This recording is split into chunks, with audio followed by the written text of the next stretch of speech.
Makalipas ang dalawang game ng first overall pick na si Cooper Flagg sa Summer League, inanunsyo nga ng Dallas Mavericks, hindi na nga nila ito paglalaruin pa. Dahil sa naging desisyon, maraming ang mga fans ang nagtatanong, bakit nga ba ayaw na nila itong gamitin pa? Marami pa rin nga sana ang gustong makita na magpakitang gilas ito. Kaya hinala ng karamihan, baka may injury si Cooper Flagg kaya napilitan sila na hindi siya paglaruin. Pero mismong coaching staff na ng Dallas ang nagsabi walang injury ang kanilang rookie. Healthy rin naman ang katawan nito at walang nangyaring setback. Kinailangan lamang nila itong hindi paglaruin upang makapag-focus ng gusto sa pag-i-improve ng kanyang skills at pagpapalakas ng katawan. Bukod dyan, isa rin naman ito sa mga paraan para maiwasan itong magtamo siya ng injury bago pa maging umpisa syempre ang next season sa mga susunod na buwan. Samantala, medyo magulo nga po mga idol ang Los Angeles Lakers ngayon dahil sa nagsilabasang trade patungkol kay LeBron James. Pero sa kabila niyan, hindi rin naman nila ito iniintindi since mas nakafocus ang buong team sa ginaganap na Summer League.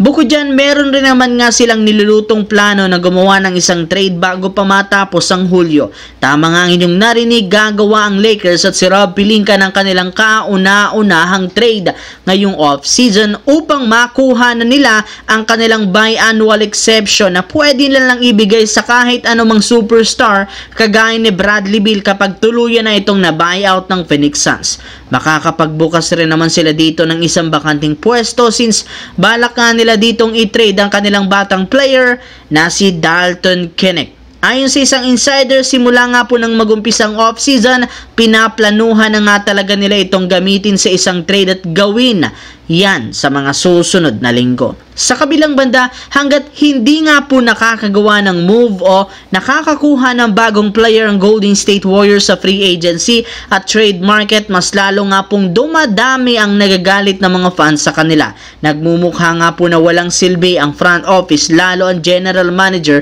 na si Mike Dunleavy Jr. na syempre para mapa-improve ang lineup.